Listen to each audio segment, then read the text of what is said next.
nous rejoignez sur le plateau de Futurapolis, la Factory, en direct au Quai des Savoirs à Toulouse. Étienne Gernel, le directeur du journal Le Point, est à nouveau sur le plateau avec moi, ainsi que Antoine Frérot, PDG de Veolia. Antoine Frérot, interviewé par Étienne Gernel. Bonsoir Antoine Frérot. Bonjour Monsieur Gernel, bonjour à toutes et à tous. J'enlève mon masque si vous permettez pour vous parler. Merci d'être avec nous à Futurapolis Planète. Alors vous êtes un PDG engagé depuis très longtemps, un peu activiste d'ailleurs, hein, ça peut paraître contradictoire comme ça. Sur la question de l'environnement en tout cas, vous revendiquez une forme de radicalité. D'abord une question d'actu. Biden, président élu des États-Unis, qui a promis de revenir dans l'accord de Paris, ça change beaucoup de choses? Ah ben c'est une très bonne nouvelle, bien évidemment, parce que tout d'abord, les Américains sont gros émetteurs de gaz à effet de serre, comme vous le savez, et donc il est très important, si on veut vraiment les diminuer, fortement les diminuer, que les Américains y contribuent. Et puis également, les États-Unis ont un fort effet d'entraînement sur les autres pays également aussi. Et donc, oui, c'est une très très bonne nouvelle. Oui. Et c'est très important. Est-ce que le retrait de l'accord de Paris par Donald Trump a engendré une forme de distorsion de concurrence entre les entreprises qui étaient engagées dans la lutte contre le réchauffement et celles qui l'auraient moins été parce que pas contraintes par leur gouvernement? Est-ce que ça a créé ça? Pas encore aujourd'hui, bien sûr, parce que le retrait des États-Unis est récent. Mais l'effet désastreux, c'est le signal que les décisions prises à Paris pouvaient finalement rester lettre morte. Et vous le savez, un certain nombre de pays en ont profité pour dire si les États-Unis s'y mettent pas, c'est pas la peine qu'on s'y mette non plus. Donc c'est beaucoup plus pour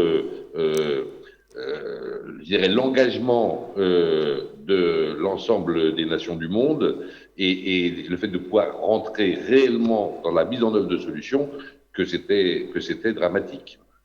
Alors déjà un point de vocabulaire, vous dites transformation écologique et pas transition.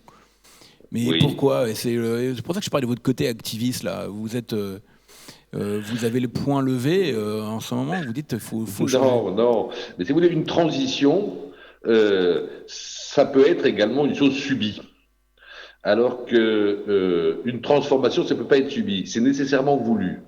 Et comme c'est plus volontaire, c'est plus rapide.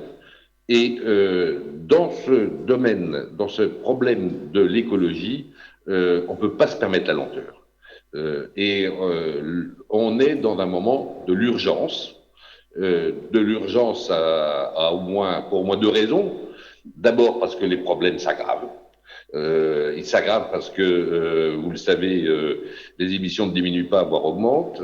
Et le GIEC, dans son dernier rapport, a dit qu'il faudrait, pour pouvoir tenir les engagements de Paris, diminuer de 45% d'ici 2030 les émissions de CO2 d'origine humaine, d'origine anthropique. 2030, c'est dans 10 ans. Donc, c'est très, très urgent. Et puis, dans l'écologie, il n'y a pas que le climat. Les problèmes de surexploitation de la planète, en minerais, dans les mers, sur les terres. Vous connaissez le fameux jour de l'année où on a consommé déjà tout ce que la planète avait déjà reproduit. Et ce jour, il se rapproche, ou s'éloigne de la fin de l'année chaque année, parce que maintenant, on est au début du mois d'août. Bon. Les problèmes de rareté de l'eau, rareté de l'énergie, rareté des sols s'aggravent, et les problèmes de disparition de la biodiversité aussi. Donc l'urgence, ce sont d'abord les problèmes qui s'aggravent. Ça, c'est le premier point. Mais il y a une autre notion à l'urgence, me semble-t-il, c'est que si nous voulons inverser les choses, il faut s'y mettre rapidement, parce que influer et modifier profondément d'abord nos mécanismes de production, mais aussi sans doute nos habitudes de consommation, ça prend du temps. Ça prend du temps, surtout si on veut le faire de manière à un rythme qui soit, je dirais, compatible avec une forme de mode de vie et surtout un rythme qui soit acceptable économiquement, socialement et sociétalement, si je puis dire. Et du coup, comme ça prend du temps, si on veut le faire, en embarquant suffisamment de gens, et sans que ça soit trop contraignant ou trop douloureux, il faut s'y mettre tout de suite. Surtout que pour régler ces problèmes, on connaît déjà une partie des solutions. Elles sont mises au point. Alors, Et donc, on va y venir. puisque pour les autres, l'autre moitié, on va dire, il faut encore les inventer, celles qui existent, il ne faut pas tarder du tout, il faut les mettre en place, les généraliser, les démultiplier tout de suite. Alors, et justement, c'est pour nous donner le temps nécessaire de nous adapter sans que cette adaptation soit trop difficile ou trop douloureuse. Alors justement, dans les solutions, là, on revient sur la question spécifique du climat. Il y en a d'autres, vous l'avez dit, la biodiversité. C'est la question du prix du carbone. Alors après, on dit taxe carbone, redevance carbone, qu'importe. C'est un sujet européen, tout le monde le sait. Qu'est-ce qu'on attend? Qu'est-ce qui manque concrètement pour faire monter, d'abord à vous estimez à quel niveau le prix du carbone qu'il faudrait atteindre pour qu'on inverse la tendance? Et deuxièmement, concrètement, qu'est-ce qu'il faut pour faire en sorte que le prix du carbone soit réellement plus élevé? Tout le monde en parle. Jean Tirole, d'ailleurs, même en parlait il y a quelques minutes ici à Futurapolis Planète. Qu'est-ce qu'il faut faire là-dessus? Bon, qui doit prendre la décision? Bien expliquer pourquoi il faut Allez-y. Donner un prix au carbone. Parce que sinon, ça peut paraître bizarre. L'idée de donner un prix au carbone, ça veut dire donner un coût à la pollution. C'est-à-dire d'appliquer le principe pollueur-payeur. Celui qui pollue, puisqu'il va falloir dépolluer, eh bien, il faut qu'il paye pour qu'on puisse dépolluer. Soit il le fait lui-même, et dans ce cas-là, il n'a plus à payer parce qu'il a moins pollué, il paye moins. Soit s'il ne dépollue pas, il faut qu'il paye pour que cet argent puisse être utilisé pour dépolluer. C'est le principe pollueur-payeur qu'on a appliqué dans bien des domaines. Et c'est le principe pollueur-payeur, mais aussi, avec l'argent obtenu de la pollution, des pollueurs, aider ceux qui dépolluent. Si, pour toutes les pollutions, prenons le carbone, pour toutes les émissions de CO2, chaque fois que quelqu'un émettait, une entreprise, et même un particulier, il y avait un coût à cette pollution. Alors que s'il ne polluait pas, ou s'il dépolluait, il n'y aurait pas de coût. Et si le coût est suffisamment élevé pour que polluer coûte plus cher que ne pas polluer ou dépolluer, eh bien les agents économiques, ils choisiraient le moins cher, c'est-à-dire de ne pas polluer. Et de ce fait, si cette redevance, on va plutôt l'appeler une redevance, appliquée à tous ceux qui émettent de la pollution était appliquée, très rapidement, l'ensemble des personnes, des entreprises, des organisations chercheraient des solutions à mettre en œuvre le plus rapidement possible pour avoir à moins payer et donc à ne plus polluer. Mais alors qu'est-ce qu'on attend alors? C'est pour ça que ce principe pollueur-payeur et des pollueurs aidés par cet argent est si efficace, puisque les agents économiques vont immédiatement chercher à moins polluer, ça leur coûte moins cher. Et c'est pourquoi il ne s'agit pas de mettre un coup vers une taxe pour que cette taxe serve à autre chose que de dépolluer. Il faut qu'elle serve à dépolluer. Et ce principe-là, il a bien marché, notamment dans la pollution de l'eau dans notre pays il y a 50 ans, au point d'ailleurs que ça a été généralisé en Europe. Vous disiez c'est un problème européen, pas seulement, ça concerne tous les pays du monde. Si les pays du monde sont vraiment d'accord, si la communauté internationale se met d'accord pour dépolluer, c'est-à-dire pour baisser les émissions, ça devrait s'appliquer partout. Et d'ailleurs, il y a d'autres pays que les pays européens où il y a des redevances carbone. Par exemple, en Chine, il y en a. Alors, bien évidemment, s'il y a des pays qui ne mettent pas en place et d'autres qui le mettent en place, ça défavorise les acteurs économiques de ceux qui l'ont mis en place. Et ça, il y a donc une distorsion de concurrence. C'est pour ça qu'un seul pays, par exemple la France, s'il était le seul à le mettre en place, l'ensemble de son activité économique, et notamment les plus polluants, serait défavorisé par rapport à leurs concurrents non français. D'où l'idée d'abord de trouver un espace suffisamment large pour que tout le monde soit logé à la même enseigne. Et l'espace européen, celle de l'Union européenne, est une première échelle très satisfaisante. Il n'empêche qu'il faudrait quand même protéger les acteurs économiques de l'Union européenne par rapport à ceux qui n'auraient pas la même contrainte. Et ça, c'est l'idée de la redevance ou de la taxe aux frontières, c'est-à-dire que les produits qui rentreraient en Europe et qui auraient été produits par des gens qui auraient pollué sans être assujettis à la redevance, eh bien, il faudrait que ces produits soient, quand ils rentrent en Europe, taxés de la même manière pour qu'il n'y ait pas de différence. Et là, je suis sûr, dans ce cas-là, que les producteurs extra-européens, pour ne pas avoir à subir cette redevance aux frontières, ben, ils chercheraient eux aussi à dépolluer, si elle est bien calculée, cette redevance. C'est-à-dire que si les produits qu'ils fabriquent en polluant reviennent finalement plus chers que s'ils n'avaient pas pollué. Il y aurait donc un effet d'entraînement, un effet de boule de neige, où tous les producteurs chercheraient et mettraient en œuvre des solutions Mais donc, qu'est-ce qu'on attend concrètement alors? Qu'est-ce qu'il faudrait pour que ce soit mis en place? Eh bien, il faut une décision politique. De quoi? De l'Union européenne? Clairement, une décision politique de l'Union européenne, mais il faut que ça touche, alors peut-être pas immédiatement, mais normalement tous ceux qui émettent, et en commençant par les plus gros émetteurs. Bon. Mais il faut aussi protéger ces émetteurs de l'Union européenne avec une taxe carbone aux frontières. C'était un sujet tabou il y a encore quelques années. Maintenant, l'Union européenne elle-même l'envisage, comme vous le savez sans doute. Il est clair qu'une telle redevance de pollution aux frontières serait compatible avec les règles de l'Organisation mondiale du commerce, et donc c'est tout à fait imaginable de la mettre en place. Encore faut-il que l'ensemble des pays de l'Union se mettent d'accord sur le principe de la redevance à l'intérieur des frontières, de la taxe aux frontières et du niveau. Vous me posez la question, quel niveau il faudrait? Je pense aussi que là, on peut faire ça de manière progressive. Moi, ce que je pense, et ce que je peux vous dire, c'est qu'une redevance carbone de l'ordre de 30 à 40 euros par tonne de CO2 émis permettrait de rendre déjà tout de suite rentable toute une série de pratiques de dépollution ou de moindre pollution qui aujourd'hui ne le sont pas. Je pense par exemple au recyclage des plastiques. Le recyclage des plastiques, on connaît des solutions, pas pour tous les plastiques, mais pour un grand nombre déjà.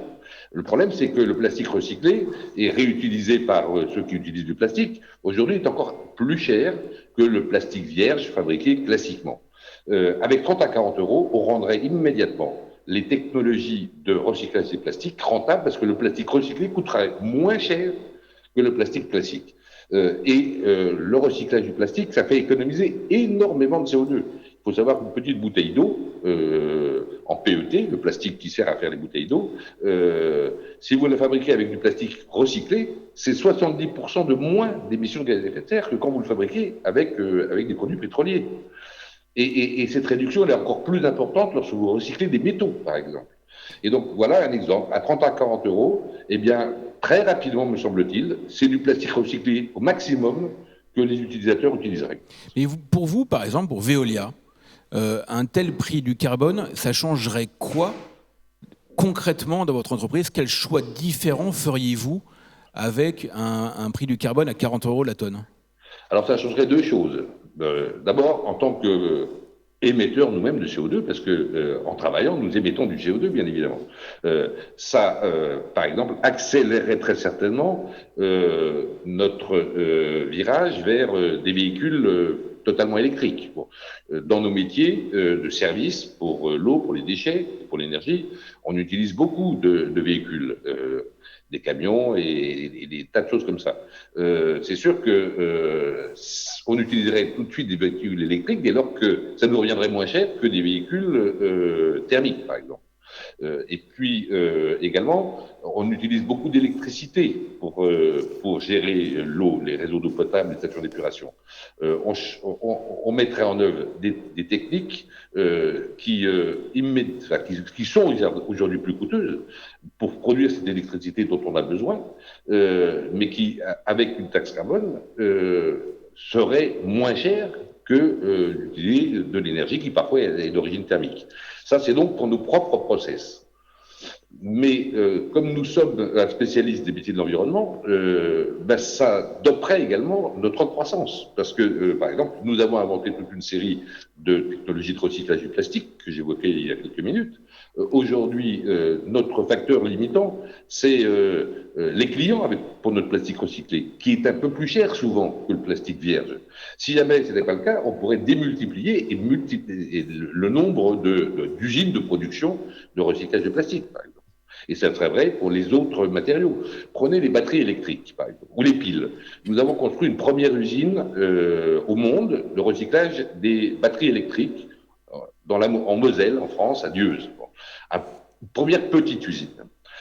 Pour l'instant, il n'y a pas beaucoup de batteries. Mais en 2025, il y aura beaucoup de batteries usagées, où on pourra recycler l'ensemble des batteries, ainsi que les métaux rares, comme le lithium ou le cobalt. Aujourd'hui, pour un fabricant de batteries, ça coûte moins cher d'utiliser du lithium ou du cobalt qui aura été extrait en minerai de la nature. S'il y avait une redevance carbone adaptée, eh bien, le développement des usines de recyclage se multiplierait parce que tous les clients qui utilisent, ou les producteurs qui utilisent ce genre de matériaux, auraient plus intérêt à acheter du matériau recyclé que du matériau vierge. Antoine Frérot, j'ai une question pour le patron d'une entreprise qui est une entreprise mondiale, puisque vous avez des implantations et des marchés dans de très nombreux pays. Récemment, un de vos camarades du CAC 40 qui s'appelle Patrick Pouyanné me disait dans une interview au Point la chose suivante. Finalement, ce serait plus efficace de dépenser 1 milliard pour la transition énergétique en Inde qu'en France, parce qu'on n'est pas si mauvais que ça en France. Et il y a des pays qui sont en fort développement démographique et en fort développement de consommation énergétique. Et finalement, tant qu'à mettre 1 milliard pour améliorer les choses, sachant que le climat est un sujet global, que le carbone soit émis à Madras ou à Chennai, comme on dit maintenant, ou à Toulouse, c'est le même CO2. Et en même temps, on se heurte dans ce cas-là à un sujet un peu d'égoïsme. Est-ce que vous partagez cette analyse? Est-ce qu'au fond, il y a un sujet d'investissement dans peut-être d'autres pays que le nôtre? Est-ce qu'il faut regarder un peu au-delà de nos frontières pour ce sujet-là? Alors, rationnellement, Patrick Pouyanné a tout à fait raison. Effectivement, d'abord, le développement économique en Inde et la consommation d'énergie fossile, et notamment à base de charbon, augmente très très vite en Inde. Alors que, vous le savez, la production électrique en France, avec notre parc nucléaire notamment, est beaucoup moins polluante en CO2, infiniment polluante. Et donc, il a raison, 1 milliard dépensé en Inde améliorerait et ferait économiser beaucoup plus d'émissions qu'en France. Mais une fois qu'on a dit ça, et qu'on n'est pas indien, et qu'on n'est pas des dirigeants politiques ou des décisionnaires, ou des décideurs politiques indiens, mais parce qu'on est français, eh bien, est-ce qu'on attend que les Indiens fassent quelque chose pour faire quelque chose? D'abord, non. On peut aussi faire des choses chez nous. Mais plus important que ça, un jour, les Indiens vont s'y mettre. Si nous avons inventé les solutions, les technologies, les savoir-faire, nous en France, nous les exporterons en Inde. Et donc, être le pays dont les entreprises imaginent les solutions, les testent, les valident, et pour ça, une entreprise, c'est l'innovation, elle les met en œuvre d'abord dans son pays.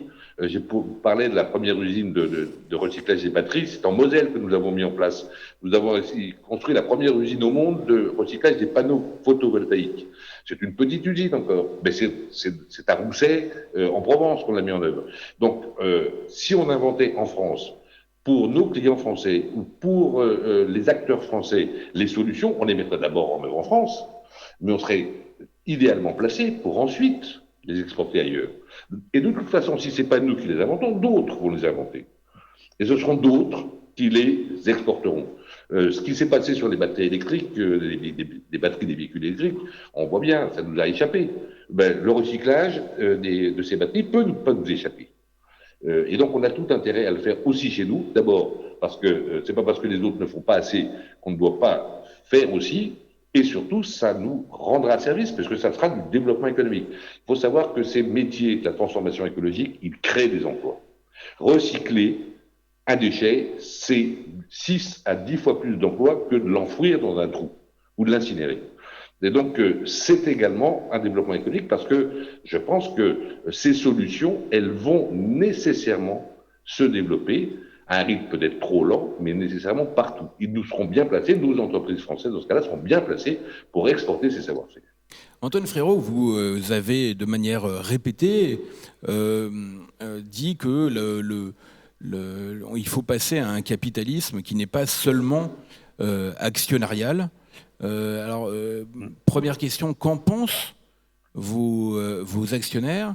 Et est-ce que vous pensez au fond que vos actionnaires sont autant préoccupés par le changement climatique, ou est-ce qu'au fond, leur préoccupation première, qui pourrait se comprendre aussi, serait par exemple la prise de contrôle de Suez? Eh bien, les deux vont de pair, monsieur Gernel, figurez-vous. Mais je vais répondre en deux morceaux. Oui, les actionnaires, je pense, sont de plus en plus conscients qu'une activité économique prospère et pérenne, durable, ne peut pas se faire contre les appels et les demandes des populations qui se font de plus en plus croissants. Et que sinon, ces populations contesteront le droit de produire et donc l'activité économique. Et je pense que le monde financier le comprend de plus en plus. Et que si le monde financier ne veut pas scier la branche sur laquelle il est assis aussi, eh bien, il faut que les intérêts des autres parties prenantes des entreprises soient pris en considération. Sinon, le système va changer. Et les politiques ne pourront plus soutenir un système économique qu'on appelle l'économie de marché ou le capitalisme, si jamais il ne rend pas des services, ou que les populations ne se rendent pas compte qu'ils rendent des services à tout le monde, ou au plus grand nombre, on va dire. Bon. Et je pense que le monde financier commence clairement à le comprendre, et on voit de plus en plus, dans nos discussions avec nos actionnaires, des préoccupations de ce type, environnementales, sociales ou sociétales. Maintenant, je reviens à la deuxième question. Est-ce que le rapprochement, ou le projet de rapprochement que je porte entre Veolia et Suez, parce qu'il passe par une opération boursière, hein, et donc à un moment une offre publique d'achat sur les actions de Suez, est-ce que c'est incompatible avec ça? Mais pas du tout. Parce que quel est l'objet, quel est le but, quel est l'objectif de ce projet? C'est de rapprocher, comme vous le savez, les deux entreprises pour en faire un grand champion de la transformation écologique. C'est-à-dire de mettre en commun nos forces existantes, mais également nos forces de créativité, d'imagination, pour aller plus vite dans l'imagination et la mise au point des nouvelles solutions pour cette transformation écologique. Et ça, c'est un projet qui est mobilisateur pour toutes les parties prenantes. Bien évidemment, pour les salariés, pour les clients des deux entreprises, si on va plus vite ensemble, plus fort, plus loin ensemble, mais également pour les actionnaires, parce que prospérité et pérennité.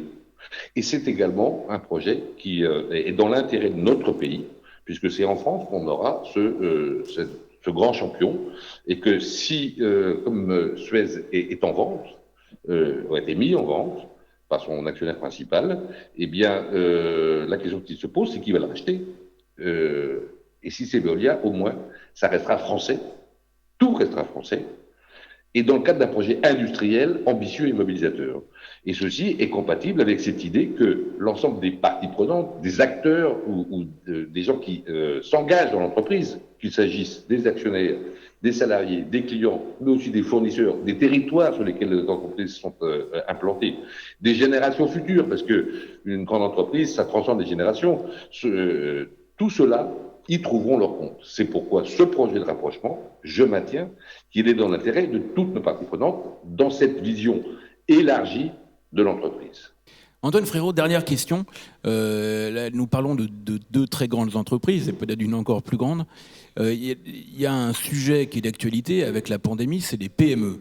Toutes les petites entreprises qui risquent aujourd'hui de disparaître, alors il y en a qui imaginent des choses, du click and collect pour certains magasins, par exemple, ou librairies. Qu'est-ce qu'on peut faire pour les PME? Est-ce qu'il faut les recapitaliser? On en parlait tout à l'heure avec Jean Tirole. Qu'est-ce qu'on peut faire pour les PME qui constituent quand même le cœur du tissu économique de ce pays? Vous, comment est-ce que vous voyez les choses? Alors, je vais vous répondre peut-être pas tant en tant que président de Veolia qu'en tant que président de l'Institut d'entreprise. Dès le premier confinement, au printemps, j'ai alerté sur ce point-là, et notamment concernant les toutes petites entreprises qui n'ont pas pu travailler du tout pendant le premier confinement, qui travaillaient à capacité réduite après le déconfinement, et qui de nouveau ne peuvent pas travailler ou travailler très peu avec ce deuxième confinement.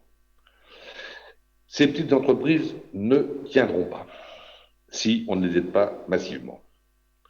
Et je pense que pour ces toutes petites entreprises, il n'y a pas 36 solutions.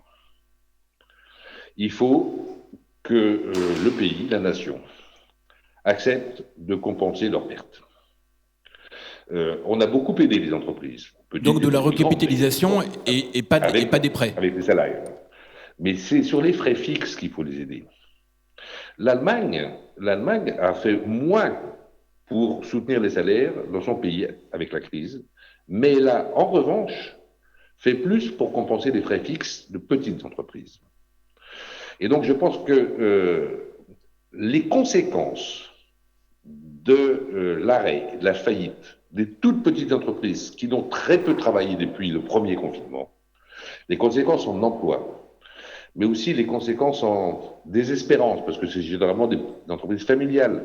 Une petite entreprise, un commerce ou une petite entreprise artisanale, c'est le fruit d'une vie de travail, dans lequel, en plus, ceux qui ont consacré leur vie de travail, y ont mis les produits de leur retraite. Si celle-là s'écroule, les conséquences pour notre pays vont être désastreuses. Donc, je pense qu'il faut accepter l'idée que, par exemple, c'était mon idée, elle est peut-être un peu coûteuse, mais de prendre les bilans de ces toutes petites entreprises-là. Je parle des commerçants, des artisans, dans l'hôtellerie, dans la restauration, dans le spectacle, dans le tourisme. Mais de prendre le bilan au début de l'année 2020, regarder le bilan à la fin de l'année 2020, et puis se dire que ce qu'on a le mieux à faire, c'est peut-être de le compenser. Et de leur dire, début 2021, vous repartez à fond. Je pense que les conséquences sociales et psychologiques seraient beaucoup moins graves que si on ne fait pas cet effort. Vous savez, la France, c'est un PIB de 2,5 milliards d'euros. On peut estimer que ce qu'on a perdu avec cette crise, ça va être 10% de ce PIB, 250 milliards. On en a déjà dépensé beaucoup pour soutenir les salaires, par exemple. Pour compenser et aider cette part qui resterait pour ces toutes petites entreprises-là, je pense que ça serait pas insurmontable. Et si on veut éviter l'effondrement de ces entreprises et la désespérance que ça générerait, je pense qu'il faut peut-être aller vers cette voie-là. Merci beaucoup, Antoine Frérot. C'est une solution qui ressemble effectivement beaucoup à ce qu'a fait Angela Merkel en Allemagne. Merci pour cette idée de prendre en charge le bilan, compenser les pertes des toutes petites entreprises. C'est une vraie proposition. Certains ont proposé, dans le même esprit, l'idée de rendre les prêts garantis par l'État, de les transformer en subventions. Ça peut être une idée. On l'a dit, il y aura sans doute toutes les entreprises qui ont pris des PGI sont pas des PGE, sont pas la même enseigne. C'est pour ça que je pense que l'idée de prendre les bilans, alors pas pour toutes les entreprises, pas pour les grandes par exemple, hein, mais les toutes petites, je pense que ça serait une idée qui, en tous les cas, elle mérite d'être étudiée, de regarder, de savoir combien ça nous coûterait. Mais du coup, ça, maintenant qu'on est à la fin de l'année et qu'on voit que la fin de l'année, ça va être dur pour celle-là aussi, je pense que ça serait une voie qui ressemblerait un peu à ce qu'ont fait les Allemands. Merci infiniment, Antoine Frérot. Merci beaucoup. Patron de Veolia. Merci Antoine Frérot, PDG de Veolia. Merci Étienne Gernel. Le point du 12 novembre, nous concluons, Étienne, cette factory. La couverture du point cette semaine, l'incroyable destin de Joe Biden. On en parlait avec Antoine Frérot qui veut revenir dans l'accord de Paris sur le climat. Également dans ce numéro, le palmarès RSE qu'on a évoqué un peu plus tôt, et puis un dossier spécial Futurapolis. C'est la fin de cette factory. Merci beaucoup Étienne. Merci à toute l'équipe, à toutes les équipes qui ont rendu possible cette émission. Nous espérons que ces 3 heures d'émission vous auront donné envie de continuer à entreprendre, à chercher, à réfléchir, à innover. Futurapolis Planète ne fait que commencer. Rendez-vous demain au même endroit avec de brillantes et de brillants invités. Eric Fotorino, Clara Guémard, peut-être pas tous les cités, qu'ils m'excusent si je les oublie, les navigateurs Quito de Pavan, François Gabard, le professeur de sciences politiques David Goudars, l'avocate Corinne Lepage, le journaliste Olivier Tesquet, Axel Lemaire, ancienne ministre, l'astrophysicien Roland Lehoucq, Richard Sennett, sociologue et urbaniste, l'écrivain Pierre Bordage, Étienne de Crolly, virologue, sera lui dans une séquence très attendue samedi sur le Covid. Le programme est en ligne sur futurapolis.com. Tous et toutes interviewés par des journalistes du Point en direct, donc ici même dans ce grand studio du Quai des Savoirs.